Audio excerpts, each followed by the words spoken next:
All right, you guys, so this is a bonus lesson actually that goes with strategy 3 in module 1. So that was the strategy on writing correct sentences. So this little bonus lesson is on sentence structure, and I'm using this document that I made that kind of visually puts together how sentences are formed, how they're constructed.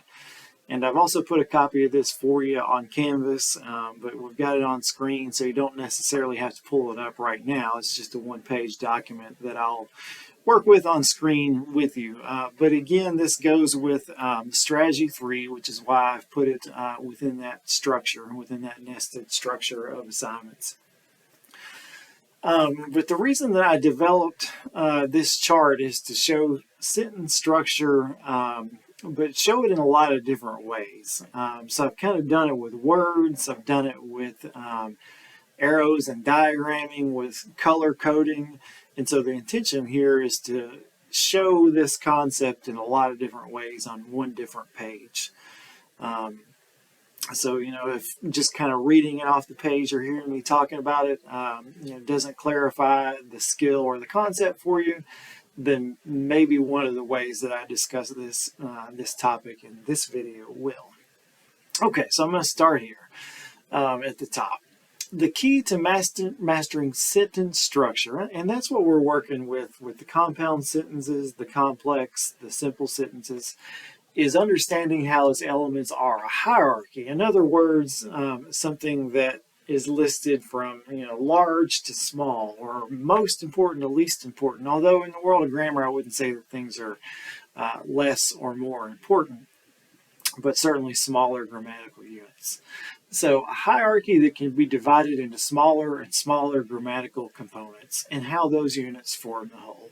So the first thing is kind of visual. I put some pictures here for you because I want to show sort of the visualization of how a sentence is put together. The first picture I have here is of some Russian nesting dolls that maybe you've seen in real life or have seen pictures of. And these dolls, if you open one up, it's divided somewhere kind of in the middle. You get a smaller doll. You open that one up, there's a smaller one, and so on. And so it's a nested structure. A structure where the smaller parts are nested inside of the bigger structures. We could view the human body in the same way. It's organized in a similar way. If we look at the, actually I'm going to work from the bottom up so that I can go biggest to smallest, but if we look at an organism or the body of an organism, like a person or animal, that organism is made up of organ systems. Organ systems are made up of organs, which are made of tissues, which are made of cells, which are made of molecules, which are atoms together in some sort of a chemical bond, and then finally atoms themselves.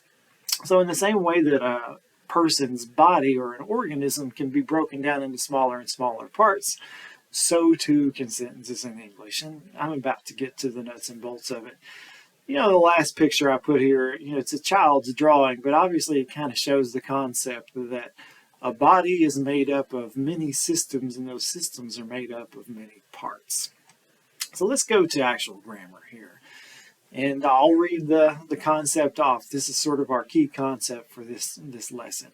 The key to mastering sentence structure is to understand how its elements or parts are a hierarchy from big to small that can be divided into smaller and smaller grammatical components, and how those units form the whole. Okay, so the first or biggest unit that we're going to look at is the sentence, and it's right here. So it's formed with one or more clauses, and I'm going to define a clause here in a minute. I've talked about clauses in strategy 2 and in strategy 3 without doing a whole lot to define them. So this lesson I'm going to go into quite a bit more detail about what a clause has or what it requires in order to be one. Okay, so a sentence is formed with one or more clauses and expresses a complete thought. All right, although I was hungry, I decided not to stop for lunch. All right, so this sentence is actually composed of two clauses. What comes before the comma is one, and what comes after the comma is also a clause. We've put two together to form this sentence, There are different sentence models where we put clauses together in different ways. We can have two independent clauses or two subordinate clauses, and that will change the structure of the sentence. But if we go down a level, we get to kind of the main point here, which is, all right, if I'm saying that sentences are composed of clauses, then what in the world is a clause? Okay, here we go. A clause is a word group with a linked subject, and there's a reason that I've color-coded this word subject in blue, and verb, and I've color-coded that in green. All right, so a clause must have a linked subject and verb. It could have some nouns in there.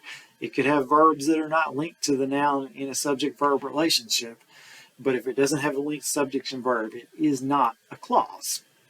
Now, we classify clauses as either independent or subordinate. You may hear subordinate clauses called dependent. You may hear me call them dependent quite often. I can't decide whether I want to call them dependent or subordinate, but they both mean the same thing. So here are the two types. A subordinate clause. It cannot stand alone as a complete sentence. All right, we have a subject, I. We have a verb, was. And notice that I've color-coded subject and verb so that you can trace them throughout the sentence. But here we have this word although, and it's actually a subordinating conjunction. You may recall that I talked about those in lesson 3, or rather strategy 3. But what this subordinating conjunction does is turn this into an incomplete thought. Cannot stand alone as its own sentence. All right? And in the second example, I gave you the independent clause. And this one can stand alone as its own sentence. It has a subject, I. It has a verb, decided. But it's different from the subordinate clause because it doesn't start with this subordinating conjunction. It can be its own sentence. I decided not to stop for lunch. Independent clause can stand alone as a complete sentence. An independent clause and a simple sentence are the same thing. A simple sentence is just one independent clause with nothing else. As we looked at in strategy 3, you can create other sentence models. The compound sentence by putting two independent clauses together with a comma and coordinating conjunction. Remember the fanboys, for, and, nor, but, or, yet, and so. You can formulate a complex sentence, which is an independent and subordinate clause. And guess what? That's what we actually have in this example that we're using, a complex sentence. Although I was hungry, subordinate clause. I decided not to stop for lunch, independent clause. So if a clause has to have a linked subject and verb, well, what do we call a group of words that doesn't have that relationship? We call it a phrase. All right? The only real difference between a phrase and a clause is that there's not that linked subject-verb relationship within a phrase. It can look like a clause because it's formed of multiple words. It may have things that look like subjects, nouns. It may have verbs in there as well, but there's no linkage. There's no relationship between the subject and verb. The subject is not doing the action of the verb. So if I were to ask you to identify phrases versus clauses, what you would look for is the subject-verb relationship, like I was, or I decided, or Gina ate. A subject and verb relationship will be in a clause. If you have a word group and there's not a subject-verb relationship, then it is a phrase.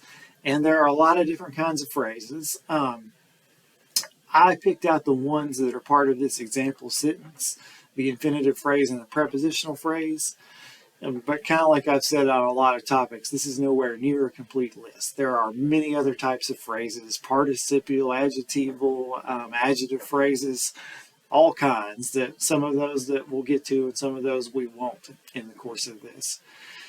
But not to stop is an example of an infinitive phrase. You don't have to remember this right now, but an infinitive phrase is composed of the word to, to, plus a base verb. So to stop, or in this case, not to stop, we're showing some negation there. And then we have a more common type of phrase here, the prepositional phrase, for lunch. And so I've color-coded prepositions in yellow. So for is our preposition. And A prepositional phrase has to have an object, a noun that is the object of that preposition. So in this case, the word lunch is the object of the preposition for. And so we have a complete prepositional phrase, which consists of a preposition and its object. And of course, I haven't gone over what prepositions actually are in the context of grammar. I'll define them. They're words that show relationship between two things, between the object of the preposition and whatever that phrase is describing. But we'll go into a lot more detail with prepositional phrases when we get there. For now, the important part is recognize that we have a clause on our hands if it's a word group with a subject-verb relationship, but we have a phrase on our hands if it's a word group without that subject-verb relationship. And now we're ready to go down to the smallest level that we're going to look at. So, to return to this hierarchy, notice that we're working from large to smaller, kind of like in the same manner of the Russian dolls go from smaller to smaller in size, or, the parts of our body. But now we're down to the word level, individual words. I don't think that we're going to have a lot of trouble identifying what is a word and what isn't. We may have some difficulty spelling words or identifying their parts of speech, but words are pretty easy to recognize. They're alphabetical. But the point I want to make here is that, in the past, you may have memorized words as a particular part of speech, like memorized a list of prepositions, memorized a list of adjectives or adverbs. That's not helpful at this level because words can be changed to turn them into different parts of speech. Sometimes words can be a different part of speech even though they have not changed at all. But as I've put here, remember that words can serve as different parts of speech. And, we've still got our blue color coding for nouns, our green for verbs, and I've added brown for adjectives and pink for adverbs. But they can be changed usually by changing a suffix or the ending of a word. There are some words that can't be changed by changing the suffix. And then some rare words that you don't have to change at all. So if you see this example, we're going to start with the noun creation. If we want to turn it into a verb, we take off the I-O-N and add E to create. We can use adjective form, creative, I-V-E. I have talked about adding the suffix ly to a word to make it into an adverb. So creatively, that modifies a verb. He painted the picture creatively. Modifies or describes it, painted. Here's another example. In noun form, we have activist, somebody who is active for some cause. Activate, the action of getting something started. Active, a person who likes to be out and about and do things. And actively, perhaps doing something in a way that is active or demonstrates action. But, like I have shown you in this example here, and there are not that many words that don't change form, but just to show you, there are a few that in our language that don't.